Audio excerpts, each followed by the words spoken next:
네, 안녕하십니까. 오늘 CST를 활용한 다양한 전자제품 설계 및 최적화 웨비나에 오신 여러분 환영합니다. 저는 다소 시스템 코리아의 박동희 기술 대표입니다. 오늘 소개해드릴 내용은 전자기장 해석에 관한 전반적인 내용들이고요. 저희 다소 시스템의 전자기장 해석 제품인 CST에 대해서 말씀을 드리고자 합니다. 우선 오늘 세미나 시간이 1시간가량으로 상당히 긴 만큼 처음 이제 다양한 내용들을 소개해 드릴 텐데, 앞서서 그 내용들을 아주 간단하게 요약하고 이 장표만 기억을 하시면 오늘 웨비나의 핵심은 다 들으신 거라고 생각하셔도 될 것 같습니다. 오늘 CST의 특징으로 소개해 드리는 내용은, CST라는 이제 전자기장 해석 프로그램은 이제 하이엔드 솔루션인데, 다양한 수치 해석 기법에 따라서 20가지 이상의 솔버를 단 하나의 프로그램에서 사용이 가능합니다. 이 말은 무엇이냐? 이 솔버 하나 자체가 사실은 하나의 프로그램 단위의 기능을 보유하고 있어요. 근데 그런 솔버들이 20가지가 인테그레이트 돼 있어서 이런 식으로 전자기장 해석에도 상당히 많은 카테고리 영역이 있는데, 고주파 영역, 그리고 저주파 영역, 그리고 PCB 영역, 구조나 열 연계 해석 영역, 그리고 입자, 대전된 입자를 전자기장 필드 내에서 해석하는 이런 다양한 모듈이 있습니다. 여기에 나와 있지는 않지만 또 케이블에 관련된 그런 모듈도 있고요. 그리고 이제 일반적으로 가장 많이 사용하는 안테나나 레이더나 PCB, 오늘 이제 웨비나에서 소개해드릴 그 스페시픽한 주제들인데요. 이런 굉장히 많이 사용하는 분야에 대해서는 자주 쓰는 기능들에 대해서 포스트 프로세싱, 특별한 포스트 프로세싱 기능들이 다 내장되어 있습니다. 안테나 해석에서 스페시픽 업소옵션 레이트, 인체에 얼마나 전자파가 흡수되는지, 또 어레이 안테나를 설계하기 위한 특별한 태스크 기능, 그리고 이제 레이더를 설계할 때 레이 트레이싱 기법으로 레이가 어떻게 진행하고 어떻게 반사되는지를 보기 위한 기능, 또 레이더 해석에서 사이노그램을 통해서 다양한 각도에서 반사되는 RCS를 보기 위한 그런 기능, 또 이제 PCB 스튜디오에서 PCB를 해석할 때 시그널의 누적된 통계적인 파형을 가지고 시그널의 안정성을 분석하는 I 다이어그램, 또 이제 EMC 아날리시스에서 어떤 도체 플레이트에 의한 쉴딩 이펙티브니스를 보기 위한 그런 기능 등 단순히 솔버를 통해서 필드를 해석하는 것뿐만 아니라 그 도출된 필드를 통해서 거기서 뽑아내고자 하는 결과를 특별한 기능들로 더 다양하게 볼 수 있는 그런 시스템이 아주 잘 갖춰져 있다고 볼 수가 있습니다. 또 그리고 오늘 이제 소개해드릴 내용은 사실 CST이지만 일렉트로마그네틱스 엔지니어라는 제품명으로도 팔고 있습니다. 일렉트로마그네틱스 엔지니어란 무엇이냐? 다소 시스템의 플랫폼 차원에서 클라우드로 이제 시뮬레이션을 기능을 제공하는 제품에 대한 명칭입니다. 일반적으로 CST에 대해서 들어보신 분들은 CST는 이제 온프리미스 해석 제품이기 때문에 한 카피 라이센스가 굉장히 이제 고가이죠. 그리고 워크스테이션까지 구비해서 갖춰야 되기 때문에 웬만한 회사에서는 워크스테이션 하나 그리고 CST 라이센스 하나 이런 식으로 갖춰서 사용하는 경우가 많은데, 이 일렉트로마그네틱스 엔지니어, 즉 클라우드에서 사용하는 CST의 경우에는 기존 CST랑 동일하지만 서브스크립션 형태로 비용을 지불하는데, 그 서브스크립션 형태가 비용이 지금 상당히 싸요. 일렉트로마그네틱스 엔지니어가 제품이 출시된 지 얼마 안 됐기도 하고, 또 어떻게 보면 이 일렉트로마그네틱스 엔지니어를 CST 온프리미즈를 쓰기 전에 이 CST 온프리미즈를 한번 구입을 결정하기엔 너무 큰 비용이 들잖아요. 그래서 일렉트로마그네틱스 엔지니어를 한 1분기, 1년 정도 아주 저렴한 가격에 사용을 해볼 수가 있다는 것이죠. 그래서 온클라우드의 CST를 활용해 보면 굉장히 합리적인 가격으로 전자기장 해석에 대한 합리적인 그런 결과를 얻을 수가 있습니다. 자, 이제 본격적으로 CST에 대해서 알고 계신 분도 있고 CST가 좀 생소하신 분도 있고 CST를 아마 써보고 싶은 분들도 있을 텐데 가장 먼저 CST라는 제품에 대한 일반적인 기능과 특징을 소개해 드리겠습니다.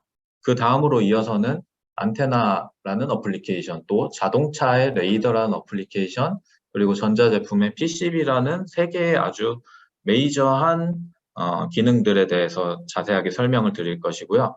가장 먼저 CST의 일반적인 기능과 특징을 한번 알아보겠습니다. 자, CST라는 프로그램은 맨 처음에는 1992년에 개발이 됐어요. 지금 한 30년 정도 된 프로그램인데 맨 처음에는 마피아라는 이름으로 출시가 됐었고 그 이후에는 주로 RF, 고주파, 안테나 해석 등을 하기 위한 마이크로웨이브 스튜디오, 지금은 8개의 모듈 중에 하나의 모듈인 것이죠. 그 모듈로 처음 출발을 했고 2016년에 다소 시스템에 인수가 되었습니다. 그 이후 2021년에는 제가 앞서 설명드렸듯이 3D 익스피리언스 플랫폼 차원에서 전자기장 해석을 할 수 있도록 CST를 플랫폼에 넣어 놓은 것이 일렉트로마그네틱스 엔지니어라는 이름으로 이제 불리고 있습니다. 그래서 CST를 이제 많이 알고 계실 거라고 생각을 해요. 전자기장 분야에서 있으신 분들이라면. 요 오른쪽 그래프에서도 보시면 아시겠지만 CST의 시장 점유율이 굉장히 높아요. 그러니까 전자기장 해석을 위해서는 CST를 쓰면 웬만한 전자기장 해석을 할 수 있다라고 생각을 하시면 됩니다. 그리고 아주 오랫동안 이제 검증되어 온 프로그램이기 때문에 어떤 전자기장 해석에 대해서도 굉장히 만족할 만한 신뢰도를 가지고 있다고 볼 수가 있습니다. 자, 근데 이제 전자기장 해석이 왜 필요할까요? 이거를 설명하려고 저도 알아보면서 많이 생각을 해봤는데 아주 제너럴한 관점에서 이유들을 설명을 드리겠습니다. 이렇게 현대적인 전자제품, 뭐 차량이나 핸드폰이나 모든 제품들이 무선 통신을 하죠. 그리고 반도체 칩이 들어가서 고주파의 시그널들이 하나의 제품 안에서 통합되어 여러 가지 노이즈라든지 뭐 시그널 간의 간섭이라든지 이런 현상들을 피할 수가 없게 됩니다. 그거를 모두 예측하고 설계하는 것도 불가능하고요. 그래서 수많은 전자부품이 하나의 제품 내에 통합되고 그 간격이 엄청 조밀하게 집적도가 증가해서 전자기장 현상으로 인한 그런 이펙트가 상당히 심해지게 돼요. 그 현상들은 제품 설계 단계에서 알 수도 없고 직접 만들어 보고 봐야 그 성능을 측정해야 되는 점도 있지만 성능을 측정한다 해도 그 원인을 시뮬레이션이 없이는 찾아낼 수가 없어요. 자, 그리고 또 이제 전자기장의 관점에서 보면 니어필드 리전과 파필드 리전이 있는데 파필드 리전은 직접 이제 전자기파가 멀리 날아가서 통신을 하는 리전이고 니어필드 리전은 어떤 전자기적 에너지에 의한 커플링이나 간섭 등이 많이 생기는 이런 영역입니다. 두 영역에서 모두 전자기장 해석이 필요하고 그래서 이런 현상들을 분석하기 위해서 또 시뮬레이션이 필요합니다. 그리고 이런 PCB, 여기 그림에 나온 것처럼 아주 많은 칩이 아주 작은 PCB 안에 집적이 되게 돼요. 이게 이제 요 안에 뭐 요런 칩들이 한 뭐 몇천 개, 수만 개, 트랜지스터가 뭐 몇십만 개 이렇게 들어가는 게 요새 반도체 설계 기본인데 이런 부품들이 통합돼서 마치 시장통 같이 누구 한 명이 얘기를 하는데 주변에 뭐 100명이 얘기를 해요. 그러면은 그 소리를 알아들을 수가 없는 것처럼 이 칩 안에서도 굉장히 많은 그 서로 다른 시그널들이 존재하게 됩니다. 이런 것들을 최적화하기 위해서 PCB 설계, ECAD 파일을 고려해서 전자기장 해석을 해야 할 필요가 있고요. 또한 무선 통신을 위해서는 안테나가 무조건 필요한데 이 안테나의 성능을 최적화하기 위해서는 시뮬레이션이 반드시 필요합니다. 전자기파를 인위적으로 이제 송수신하기위해서 안테나를 만드는데, 안테나를 부품을 설계했다 그래서 그걸 갖다 붙이면 그대로 성능이 이제 나오느냐? 그렇지 않습니다. 안테나는 굉장히 여러 가지 전자기적 현상들에서 영향을 많이 받아요.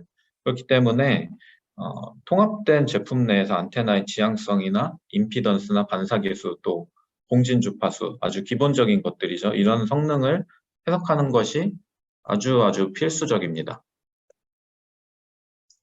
자, CST에서는 독자적인 수치 해석 기법을 사용하고 있어요. 이 메쉬셀을 효율적으로 처리하는 기법인데, 왼쪽 그림에 보시면 이 하나의 메쉬셀 안에 이런 곡면 구조가 있다고 할 때, 메쉬셀 안에 하나의 물질만 들어와야 되기 때문에 이런 도체의 부드러운 곡면 구조가 이렇게 직사각형 형태로 레고처럼 메쉬셀이 나눠져야 되기 때문에 이걸 해석하는데도 시간이 오래 걸릴 수가 있고, 정확도를 높이기 위해서는 메쉬셀의 낭비가 상당히 심하게 되죠. 근데 CST에서 자체 개발한 메쉬 처리 기법으로는 하나의 셀 안에 도체와 유전체가 같이 존재할 수 있는 그런 PBA 기법, 그리고 또 얇은 도체 씬 패널 구조를, 씬 시트 구조를 메쉬셀 안에 포함할 수 있는 이런 TST 기법, 이런 기법들을 적용해서 결국의 목적은 정확하면서도 시간을 줄이면서 전자기장 해석을 하고자 한다는 것이죠. 그래서 이런 식으로 수치 해석 기법들이 독자적인 기술로서 굉장히 많이 사용되어 왔고, 예전부터 개발돼서 자체적으로 보유하고 있다고 보시면 됩니다. 자, CST에서 전자기장 해석을 하기 위해서 간단한 모델들을 직접 만들 수 있어요. 물론 CAD 모델링을 할 수 있지만 여러 가지 다양한 메카니컬 CAD라든지 PCB 레이아웃에 관련된 일렉트로닉 CAD 파일을 임포트 해올 수가 있어야 돼요. 근데 회사별로 다양한 포맷이 존재하죠. 공통적으로 쓰는 3D 익스체인지 포맷 같은 경우에 당연히 익스포트 할 수 있고, 자주 쓰는 이제 2D 포맷, 2D DXF 파일이나 거버 파일 등 이런 2D 포맷을 익스포트 할 수 있고, 당연히 이제 여러 가지 제조사에 따른 이캐드 포맷들을 거의 모든 상용 이제 포맷들을 임포트 할 수가 있습니다. 그리고 3D CAD 파일, 솔리드웍스나 인벤터, 카티아 등 다양한 3D 메카니컬 CAD 파일을 불러와서 그 구조에서 해석을 할 수가 있고, 또한 바이오 모델들, 복셀 데이터라고 하는데, 이런 것들은 라이브러리에서 제공하는 부분이 있기도 하고, 여러 가지 다양한 인체의 어떤 물질 특성을 반영한 그런 모델들을 임포트 할 수가 있습니다. 자, 그래서 CST 아까도 말씀드렸지만 굉장히 다양한 어플리케이션을 해석하기 위한, 하나 딱 집어서 이런 워크플로우로 하면 됩니다라고 하기에는 애매하지만, 또 이렇게 크게 카테고리로 나눠서 분류를 해보자면 어플리케이션별로 카테고리를 나눠봤습니다. 먼저 고주파 해석 영역, 이 영역이 아마 가장 주로 쓰는 영역이에요. 하지만 그 외에도 다른 영역들에서의 해석이 고주파 영역에서의 해석만큼 충분히 신뢰도가 있고, PCB 해석 영역, 또 전자파 적합성에 관한 EMC, EMI 영역, 입자 동역학 영역, 또 주파수를 크게 고려하지 않은 스태틱 정적 해석이나 아니면 로우 프리퀀시, 모터나 액추에이터, 어떤 자석에 의한 힘을 분석하는 그런 영역, 이렇게 크게 5가지 영역으로 분류를 할 수가 있어요. 근데 이 영역들을 이렇게 좀 설명드리면 조금 너무 제너럴하기 때문에 조금 더 한 단계 더 구체적으로 살펴보면, 고주파 해석 영역에서는 일단 단품 자체, 싱글 안테나 자체의 어떤 전자기적 현상을 분석하기 위해서 분석할 수 있다. 또한 RF 부품, 필터나 앰프나 커플러, 전송성로, 믹서, 웨이브 가이드, 이런 것들의 주파수에 따른 전달 특성, 위상 편의 등의 성능을 해석하고 최적화할 수가 있습니다.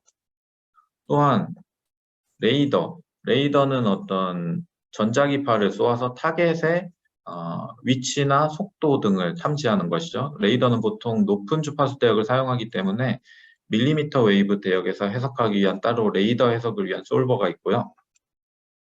또한 이제 바이오메디칼, 또 인체의 전자파에 노출되었을 때의 영향을 분석하거나 뭐 임플란터블 디바이스, MRI, 뭐 하이퍼설미아, 열 치료기기 이런 의료기기인데 전자기파를 사용하는 이런 영역에서의 성능을 최적화하고 설계하는 데 사용될 수가 있습니다.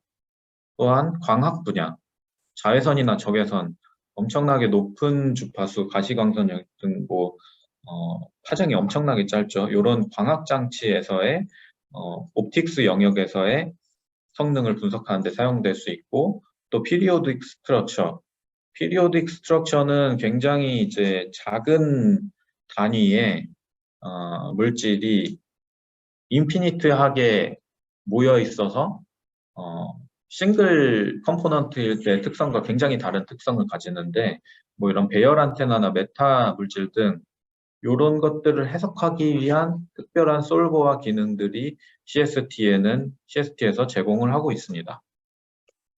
자, 이제 하나의 큰 카테고리를 살펴봤고, 또 다른 이제 자주 사용하는 카테고리로 PCB 해석 분야가 있는데, 고주파 신호가 PCB 내에서 집적되어 있을 때 신호의 무결성, 노이즈를 얼마나 타고 이 왜곡된 파형이 안정적인지 신뢰할 수 있는지의 문제를 최적화하기 위한 SI 아날라시스, 그리고 전력 분배 네트워크에서 처음에 시작한 전력이 로스를 겪어서 결국에 목적지에 도달했을 때 어느 정도의 감쇄가 있는지, 어느 정도의 전력이 열로 손실되는지 등의 이제 분석을 하기 위한 PI 아날리시스를 할 수가 있고요.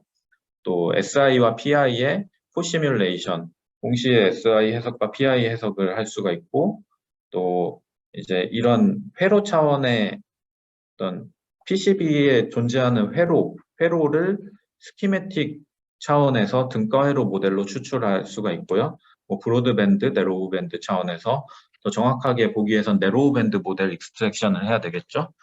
이런 식으로 PCB의 특성을 추출할 수가 있고, 또 디자인 룰 체크라고 해서 일반적인 가이드라인이 있습니다. 이건 해석이 아니고 어느 정도 기하학적 구조에 따라서 PCB가 얘가 EMC 문제를 유발할 수 있는지 없는지를 그냥 이 PCB의 모양을 보고 가이드라인을 통해서 예측을 하는데, 그런 룰을 체크할 수 있는 특별한 위자드 기능이 있습니다. 기능이 참 많은데요.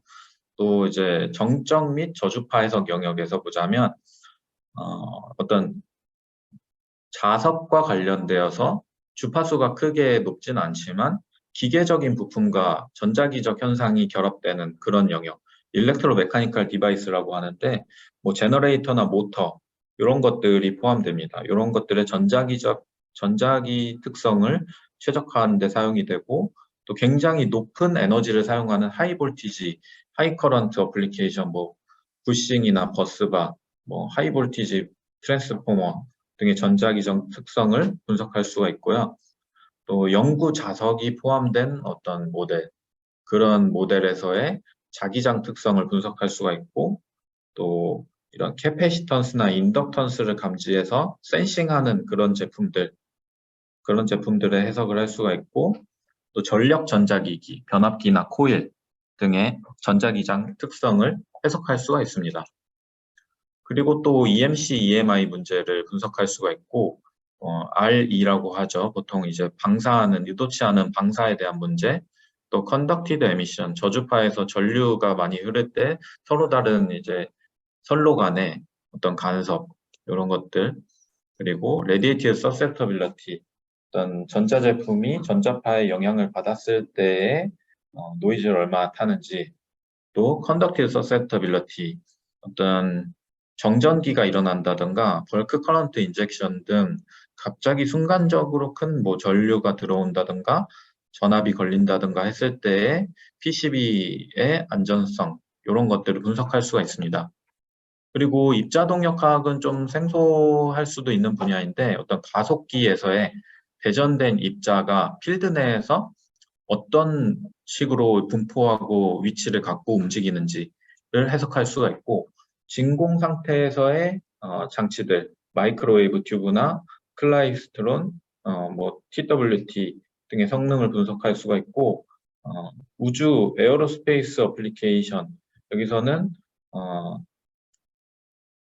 전자기장에 의한 열 효과, 또 기계적인 스트레스, 아니면 아이오나이징 레디에이션이나 브레이크다운 등의 현상을 분석해서 최적화할 수가 있고, 또 광학적인 빔 옵틱스 분야에서 배전된 전하빔의 엑셀러레이션이나 포커싱, 컬리메이션, 웨이크 필드 이펙트 등의 현상을 해석할 수가 있습니다. 자, 여기까지 알아봤는데 굉장히 많은 이제 기능들로 나눠져 있어요. 이걸 한 번에 다 이제 하나하나 파고들어서 설명하는 건 어렵고, 모듈 단위로 어떤 기능을 하는지를 보면 됩니다. 그래서 마이크로웨이브 스튜디오, 안테나를 해석할 때 쓴다. EM 스튜디오, 어떤 모터를 해석할 때 쓴다. 그리고 파티클 스튜디오, 가속기를 해석할 때 쓴다. 엠피직스 스튜디오는 전류가 흐를 때 열이 얼마나 발생하고 주변의 온도 분포를 해석할 때 쓴다. 그리고 PCB 스튜디오는 아까 말한 대로 PCB 레이아웃을 직접 임포트 해와서 그 안에서의 SI나 PI 등의 해석을 하고, 케이블 스튜디오, 케이블 하네스, 도선이 여러 다발이 묶여 있을 때의 그런 전자기적 효과를 분석할 때 쓴다. 이런 식으로 모듈들이 나눠져 있어요. 이 모듈들을 연계해서 해석할 수 있는 이제 디자인 스튜디오, 이런 3D 모델을 회로 차원에서의 등가회로 모델로 연계해서 분석할 수 있도록 이제 디자인 스튜디오가 있는 것이고요. 그래서 여기까지 간략하게 CST의 일반적인 기능과 소개를 해드렸습니다. 그리고 이제부터는 좀 특정한 어플리케이션에서의 해석에 대해서 알아볼 건데요. 안테나를 해석하는 그런 분야에 대해서 알아보겠습니다. 이제 안테나는 무선 통신을 사용한다면 어디에도 빼놓을 수가 없습니다. 안테나가 이제 밖으로 튀어나와 있지 않다고 해서 안테나가 없는 게 아니고 이 제품 안으로 들어가 있는데, 제품 안으로 들어갈수록 이거는 어떤 안테나의 기능을 트레이드 오프한 거예요. 어떤 손실을 감수하면서도 제품의 컴팩트한 디자인을 위해서 안테나가 안으로 들어갔는데, 그러면 그럴수록 전자기적 현상을 해석하고 최적화해야 되는 그런 이슈가 있습니다. 그래서 일반적인 안테나를 설계할 때 어떤 워크플로우로 설계를 하냐, 안테나 자체만 가지고 먼저 성능을 분석을 해요. 그 다음에 안테나를 그라운드 구조에 따라서 안테나의 특성이 천차만별로 변하기 때문에 전자제품의 그라운드와 연계해서 다시 해석을 하고, 그 다음에 실사용 관점에서의 케이스라든가 유전율이 높은 이제 물질들은 또 안테나의 성능에 영향을 많이 미치기 때문에 그런 차원에서의 또 해석을 하고, 결국 이런 과정을 반복적으로 수행함으로써 안테나 성능을 최적화할 수가 있는 것이죠. 그리고 이제 안테나를 단품 자체를 설계한다고 했을 때 가장 크게 고려해야 될 것이 안테나의 크기. 여기서는 이제 단순한 구조이기 때문에 크기라고만 썼지만 안테나의 구조 자체에 의해서도 공진 주파수가 굉장히 달라질 수가 있어요. 이 공진 주파수를 제대로 맞춰야 안테나가 원하는 주파수 대역에서 동작을 할 수가 있는 것인데, 이 안테나로 사용되는 도체 자체의 크기가 일반적으로 커질수록 공진 주파수가 내려와요. 그렇기 때문에 이 크기를 고려해서 원하는 공진 주파수에 맞출 수가 있어야 되고, 또한 이 크기가 똑같더라도 안테나의 형태가 달라지면 안테나에 유기되는 전류의 분포가 달라지기 때문에 그러면 또 공진 주파수가 달라져요. 그래서 안테나 단품 자체에서 이런 어떤 메커니즘으로 지금 공진 주파수가 변하는지, 또 이 상태에서 공진 주파수를 원하는 대역에 맞춰왔는지를 판별하기 위해서 CST로 해석을 하게 됩니다. 그리고 앞에서도 말했지만 안테나가 이렇게 오른쪽 그림과 같이 외장형으로 달려 있으면 전자제품의 어떤 컴포넌트들과 크게 영향이 없을 수도 있어요. 하지만 이런 스마트폰 등의 컴팩트한 제품에서 굉장히 다양한 이제 영향을 미치는 요소들이 많죠. 이런 도체 알루미늄 형태로 된 외부 프레임이나 여러 가지 IC 모듈 등 아니면 뭐 글래스 등의 고유 전체 물질 아니면 배터리 뭐 또 커넥터 이렇게 모바일 폰을 예로 들면 다양한 전자부품들이 통합돼서 하나의 제품에 굉장히 컴팩트하게 설계됩니다. 그러면 안테나가 다른 부품들과 이렇게 낑겨 있어요. 낑겨 있는데 그러면 안테나 성능이 굉장히 많이 달라져요. 그래서 이런 상태에서의 안테나 성능을 맞추기 위해서 이런 부분들을 고려해서 안테나를 디자인하게 됩니다. 여기 안테나를 디자인한 한 예가 있는데 똑같은 안테나를 왼쪽 그림에선 1번 위치, 이 위치에다 놓고 스마트폰인데 오른쪽 그림에선 4번 위치에다 놨는데 이 안테나가 동작할 때 그라운드 상에 유기되는 전류의 분포를 시각화해 본 건데요. 이 전류가 왼쪽 그림에서 보시면 1번 위치에서는 그라운드 상의 전류가 많이 흘러요. 1번 안테나가 동작할 때는. 4번 안테나가 동작할 때는 그라운드와 비교적 커플링이 적은 것을 볼 수가 있는데 이 그라운드와의 커플링이 일반적으로 크면은 좋아요. 왜냐하면 안테나가 실제로는 이 넓은 도체까지 안테나로 사용되어서 좋은 효율과 넓은 대역폭을 가질 수 있기 때문인데 그렇지만 무조건 그라운드와의 안테나와 결합이 크다고 좋은 건 아니에요. 왜냐하면 그라운드에서 노이즈가 큰 경우나 아니면 그라운드를 통해서 다른 안테나와 간섭을 미치게 될 수도 있기 때문에 이런 것들은 다양한 상황을 고려해서 그라운드와 안테나가 얼마나 결합하는지를 분석할 필요가 있게 됩니다. 그리고 이렇게 모바일 안테나에는 뭐 LTE, 5G, 와이파이 등 다양한 통신 방식이 한꺼번에 들어가 있는데 이 안테나가 서로 다른 통신 방식에서는 서로를 노이즈로 인식하기 때문에 그 상관도를 분석을 해야 돼요. 그래서 다수의 안테나 간의 전자기적 결합을 줄이기 위한 뭐 위치를 바꾼다든지 안테나 형태를 바꾼다든지 안테나의 패턴을 서로 독립적인 패턴을 쓴다든지 이런 식으로 설계를 고려할 수가 있고 S 파라미터를 통해서 어떤 주파수에서 특히 안테나의 결합이 큰지 동작 주파수 대역에서의 결합이 크다면 그거를 이제 해결하기 위한 다양한 솔루션을 탐색해 봐야겠죠.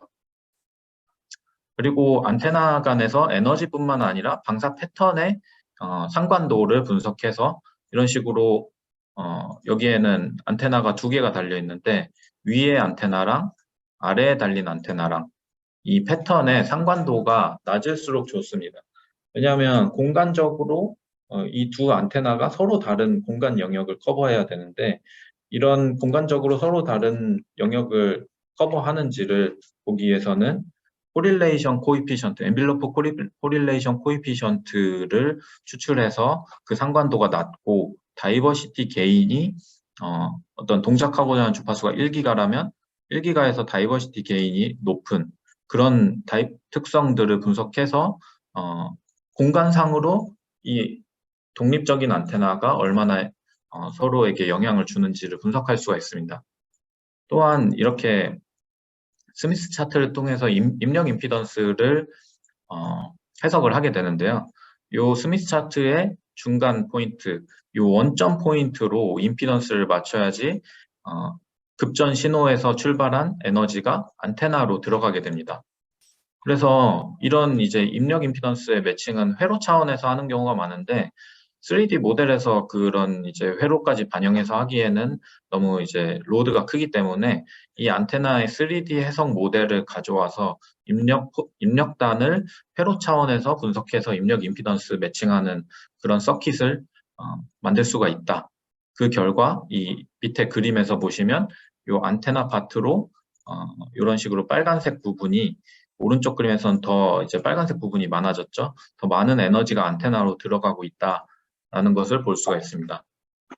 그리고 핸드폰에서 이런 어떤 케이스의 영향을 받아서 여기 이제 안테나가 있는데 위쪽으로 방사를 하고 싶은데 이런 벽면을 타고 케이스를 따라서 가이디드 웨이브가 생기는 경우 이런 식의 이제 예측하지 못한 다양한 상황이 발생할 수가 있거든요. 케이스를 고려한 해석이라든가 또 이제 여기서 28기가 굉장히 높은 이제 5G 대역의 통신을 쓰니까 높은 주파수를 쓰는데 이런 가이디드 웨이브에 의한 문제가 발생할 수 있기 때문에 이런 것들을 또 해석할 수가 있고 그래서 아까 본 이제 5G 안테나가 이렇게 여기가 이제 외곽 케이스고 이 케이스를 통해서 전파가 나가는데 이 케이스의 두께에 따라서 이 웨이브의 투과 특성이 달라져요. 물론 케이스가 얇으면 얇을수록 좋겠지만 이 28기가에서는 거의 프리스페이스 파장이 10mm고 유전체를 고려하면 이제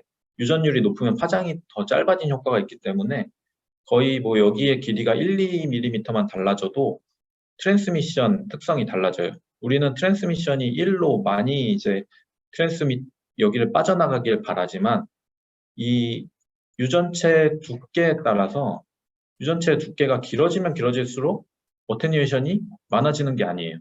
어떤 특정한 두께에서는 다시 트랜스미션이 잘 일어나요. 그렇기 때문에 이런 이제 상당히 5G 대역의 고주파 해석에서는 오히려 글래스 커버의 두께를 두껍게 해서 렌즈처럼 만드는 것이 안테나의 효율을 더 높일 수 있다. 이런 식의 해석을 또 할 수가 있습니다. 그리고 CST에서 제공하는 기능 중에 하나가 SA 해석입니다. 여러 가지 다양한 인체 복셀 모형을 고려해서 전자기파를 얼마나 흡수하는지에 대한 해석을 할 수가 있고 또 여기서부터는 조금 빠르게 넘어갈 텐데 인체에 의한 영향, 손의 위치에 따라서 전자기파의 방사 패턴이 어떻게 달라지는지 이런 식으로 스마트폰을 실사용할 때 어떻게 조금 이제 전자기적 효과가 일어나는지를 볼 수가 있고 배열 안테나를 설계할 때 배열 안테나 설계를 위한 맞춤형 기능 어레이 태스크라는 위자드가 따로 있거든요. 그래서 이런 요 직사각형 하나가 어레이 하나 요소인데 이런 것들을 일일이 급전을 다 고려해가지고 방사 패턴을 살펴보기가 힘들어요. 그래서 정해진 스캔 앵글을 설정하고 그 스캔 앵글에 따른 급전의 어레이마다의 급전 매그니튜드와 페이즈를 어떻게 인가할 것인지를 아주 빠르게 해석해주는 어레이 안테나 설계를 위한 기능이 있습니다. 자, 그리고 TRP, TIS를 직접 시뮬레이션으로 확인할 수가 있습니다. 전자제품을 실제로 성능을 측정할 때는 컨덕션 파워를 인가하고 측정을 하기 때문에 그 결과가 TRP나 TIS로 나오거든요. 그래서 여기 CST에서는 컨덕션 파워를 직접 설정하고 그거에 따른 TRP 값, TIS 값의 결과를 볼 수가 있습니다. 그리고 안테나의 위치에 따라서 이제 앞에서 많이 설명을 드렸기 때문에 안테나의 성능이 위치에 따라서 많이 변한다는 걸 알 수가 있었어요. 여기서 이런 장비에 이 위치에 안테나를 달았을 때랑 이 위치에 달았을 때랑 차이가 나게 됩니다. 방사 패턴상에. 그래서 안 좋은 위치에 달았을 때는 이런 식으로 방사를 하지 못하는 어떤 공간상의 방향이 생기게 돼요. 그렇기 때문에 이 위치에 달면 좋을지 저 위치에 달면 좋을지 안테나를 가지고 해석을 할 수가 있습니다. 그 다음으로 자동차에 적용되는 레이더의 해석입니다. 이제 자율주행 자동차, 전기자동차가 많이 나오기 시작하면서 레이더 기술이 접목되기 시작했는데 아주 오래전부터 이런 레이더 기술을 접목하고자 하는 그런 개념은 있었어요. 그 레이더는 안테나를 사용하긴 하지만 안테나를 쓰는 목적이 조금 다르죠. 디지털 정보를 송수신하는 안테나에 비해서 레이더는 어떤 정보를 실는다기보다는 그 전자파의 페이즈나 리플렉티드 된 매그니튜드 아니면 갔다 오는데 걸리는 시간 등을 통해서 타겟에 대한 타겟 속도, 뭐 물질, 뭐 어느 정도 위치에 타겟이 있다 이런 것들을 관측하기 위해서 사용됩니다. 근데 레이더를 해석하는 것은 수치 해석적으로 다른 기법이 적용돼야 돼요. 왜냐하면 안테나는 안테나 주위의 빈 공간을 해석 공간으로 엄청나게 많이 잡지 않아요. 하지만 레이더는 어떤 타겟과 레이더 사이에 빈 공간이 굉장히 큰데 그 공간을 해석해서 배제할 수가 없기 때문에 그 공간을 효과적으로 처리하는 특별한 솔버가 필요하죠. isolver나 asolver. 특히 asolver에서는 플레이브 해석을 하지 않고 레이 트레이싱에 기반해서 어떤 좀 어떻게 보면 근사적인 계산을 하게 되는 거죠. 이런 플레이브 해석에 사용되는 T솔버나 F솔버에 비해서. 그래서 일렉트리컬 사이즈가 해석 공간이 커질수록 솔버를 다르게 선택해야 돼요. 그리고 이제 자동차의 레이더를 해석하기 위해서 T솔버, F솔버로 안테나 주변의 공간만의 전자기장을 분석하고 또 T솔버로 레이돔까지도 그렇게 큰 해석 공간이 아니죠. 여기까지 포함해서 디테일하게 마이크로스코픽한 영역에서의 현상을 분석한 다음에 이 차체 프레임, 요거는 전기적 길이가 엄청나게 커요. 그렇기 때문에 앞에서 분석한 T솔버, F솔버의 결과를 소스로 가져와서 A솔버에서 분석을 하게 됩니다. 그리고 레이더 안테나를 설계하기 위해서 T솔버, F솔버를 적용해서 설계했던 내용이고요.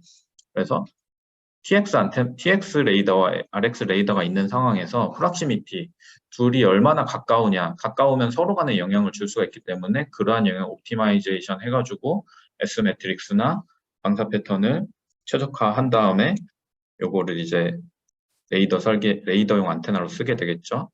그리고 TX, RX에 따른 어떤 페이즈의 변화에 앞에서 보시면 여기 이제 RX, TX가 있고 동일한 거리만큼 가운데 위치에 이제 타겟이 있으면 페이즈의 차이가 나지 않아요. 왜냐하면 타겟까지의 TX 거리랑 타겟까지 RX 거리가 같기 때문에. 하지만 옵저베이션 포인트가 달라지게 되면 거리가 달라지고 둘 간의 페이즈 차이가 생겨서 이 페이즈 차이를 해석을 하게 되는데 이 레이더의 옵저베이션 앵글이 페이즈 차이가 어떤 일정한 기울기를 나타내는 구간에서 이 레이더가 좀 유효하다. 요 영역을 넘어가면 어떤 오차가 생길 수 있다라는 걸 감안하고 어느 정도가 신뢰성 있는 레이더의 옵저베이션 앵글인지를 볼 수가 있고요. 그래서 안테나 해석 결과를 레이로 분석하게 되는 워크플로우입니다. 그래서 어떤 스퓨리어스 방사, 원하지 않는 방사가 일어나게 됐다는 것을 레이를 통해서 알 수가 있고 이런 원래 정면 방향으로 차량 레이더가 레이가 나가야 되는데 어떤 차체 내부의 프레임 내에서의 리플렉션들을 통해서 이런 마이너스 80도 방향에서의 원하지 않는 방사가 생겼다라는 것을 알 수 있고 그런 것들을 해결하기 위해서 어떤 차체 내부의 메탈 물질의 구조를 바꾼다든지 해서 해석을 할 수가 있습니다. 그리고 고스트 이미지, 차체 내부에서 리플렉티드 된 레이가 레이더에서 관측됨으로써 어떤 부분에서 많이 이제 튕겨가지고 이 레이더로 다시 도달하는지 고스트 이미지에 대한 원인을 찾을 수가 있고 차체를 고려해서 외부의 전자기장을 시각화하고 이제 실제 자동차 모델 그리고 지면에 의한 효과 요거를 모델에 포함시켜서 레이가 어떤 식으로 진행되고 리플렉티드 되는지 어떤 각도로 리플렉티드 되는지 어떤 각도에서 리플렉티드 된 레이가 어디로부터 맞고 튕겨져서 나온 것인지 등을 분석하고 이런 형태로 사이노그램으로 도출해서 스캐터링 분석을 할 수가 있습니다. 또 이제 자동차의 어떤 부분에서 반사가 많이 일어나는지 자동차의 차체 설계에서 반사가 많이 일어나야겠죠. 앞에 차를 감지해야 되니까. 그래서 이런 형태를 어떻게 해야 앞차를 잘 디텍팅할 수 있는지, 앞차의 설계를 어떻게 해야 되는지 등을 볼 수가 있고, 그리고 마지막으로는 이제 PCB.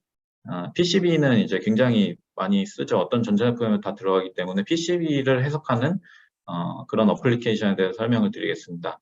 이 PCB는 노이즈 문제를 해결하는 것이 굉장히 중요해요. 이 노이즈는 EMC랑 관련된 문제인데 이 디자인 프로세스가 진행되면 진행될수록 양산 단계에 들어갈수록 다시 그 처음에 디자인을 바꾸기가 힘들어요. 그렇기 때문에 비용이 많이 발생하고 물론 처음에 연구 개발 단계에서 모든 이펙트를 고려하고 EMC 문제를 감안하고 설계할 수는 없지만 이런 것들을 시뮬레이션해서 어떤 파서빌리티가 있는지 어떤 원인으로 EMC 문제가 생길 수 있는지 등을 해석하는 것은 아주 필수적이죠. 그렇기 때문에 이런 PCB 해석 기능이 필요하고, PCB를 해석하기 위한 기능에 앞서서 간단한 룰을 체크해서 기하학적 그런 이제 CAD, ECAD, PCB 레이아웃만 보고 간단하게 체크를 하는 거예요. 이런 룰들이 지켜졌는지. 여기서 보면 이 도선이, 이 시그널 트레이스가 그라운드에 너무 체외각에 가깝게 이렇게 설계가 돼 있어요. 이런 것들을 이제 보드책이라는 기능에서 어떤 정해진 규격을 입력하면 간단하게 해석을 하지 않고 이런 부분에서 설계가 잘못됐을 수도 있습니다 라고 알려주는 기능이 있습니다. 여기서 보드책에 관한 EMC, SI, PI 룰에 관련된 26가지의 룰들을 설정하고 그거가 지켜졌는지를 볼 수가 있고, 그리고 이제 PCB를 보게 되면 신호 무결성 해석을 해야 돼요. 이 디지털 신호는 1010으로 가지만 아날로그 신호는 1에 가까운 어떤 값으로 가고 그 파형이 이렇게 딱딱 떨어지지 않기 때문에 그런 노이즈에 의한 분석을 해야 되는데, 주파수 차원에서 어떤 주파수에서 지금 노이즈가 많이 받는지, 또 시간 영역에서 트랜지언트하게 펄스 시그널이 입력됐을 때 그 펄스가 어떤 파형으로 아웃풋에서 전달되는지, 결국 주파수 영역과 시간 영역 둘 다 신호 무결성 해석을 해야 되는 것이죠. 그래서 이 주파수 영역에서 신호 무결성 해석을 하면 이런 식으로 여러 가지 해석을 원하고자 하는 이 PCB에 굉장히 많은 컴포넌트가 있는데, 해석을 원하는 네트를 설정하고 포트를 설정한 다음에 그 핀 간의 S 파라미터 전달계수를 주파수 영역에서 해석함으로써 1번 핀에서 시작한 시그널이 예를 들어 4번 핀에서 나오지 않아야 되는데 그런 전달계수가 어떤 특정 주파수에서 높게 나타난다. 그런 문제가 있는지 등을 분석할 수가 있죠. 그리고 시간 신호 파형에 따라서 펄스 시퀀스 0, 1, 0, 1, 0을 넣었을 때 디지털은 이렇게 딱딱 떨어지게 입력이 들어가겠지만 아웃풋은 그렇지가 않아요. 그런 시간에 따른 이 왜곡되는 정도, 오버슈트와 언더슈트를 파형을 통해서 직접 시간 영역에서 분석을 할 수가 있고요. 그리고 I 다이어그램이라는 기능을 통해서 보통 이제 오실로스코프로 I 다이어그램을 많이 측정을 하죠. 이런 TX에서 시작한 깔끔한 신호가 여러 가지 회로나 컴포넌트를 거치면서 왜곡이 많이 돼요. 이 디스토션이 일어나고 타이밍에 지터가 생기고 이런 식으로 하는 것들을 누적된 이제 파형으로 보는 것이 I 다이어그램인데, 이 I 다이어그램을 해석하는 기능이 있기 때문에 이 신호의 어떤 시간 차원에서의 이 신호의 왜곡이 어느 정도인지 직접 IBIS 칩 모델 등을 설정하고 그거에 따른 결과를 볼 수가 있습니다. 그리고 이제 PI 해석은 또 두 가지로 나눠지는데, 이제 DC, 주파수가 없을 때, 그리고 AC, 그리고 주파수가 있을 때, 주파수가 없을 때는 DC 저항을 분석해서 전력이 어떤 부분에서 로스가 발생하는지, 또 AC에서는 임피던스가 높아지면 DC에서 저항이 높아지는 거나 마찬가지죠. 그런 식으로 어떤 회로상에 저항이 크게 나타나서 로스가 생기는 부분이 어딘지를 분석할 수 있습니다. 그래서 IR 드랍에서 이렇게 PDM, 파워 디스트리뷰션 네트워크 상에 해석하고자 하는 경로를 설정하고 IR 드랍 해석을 하면 이 컴포넌트별로 어떤 컴포넌트의 어떤 핀에서 전압이 얼마만큼 떨어졌는지, 전류가 얼마나 흐르는지 이런 것들을 분석할 수가 있고, 이렇게 우리 PCB의 리전별로 시각화해서 플랫을 할 수가 있습니다. 어떤 부분에서 볼티지 드랍이 높게 나오는지, 또 서피스 커런트가 어떤 부분에서 높은지 이런 것들을 확인할 수가 있고, 그렇기 때문에 이런 것들을 확인하면 그 확인된 영역에 DC 레지스턴스를 줄이기 위해서 이 서브스트레이트의 시크니스 자체를 증가시키거나 신호선로의 위스를 증가시키거나 이런 식의 해결책을 고려해 볼 수가 있겠죠. 또 AC에서는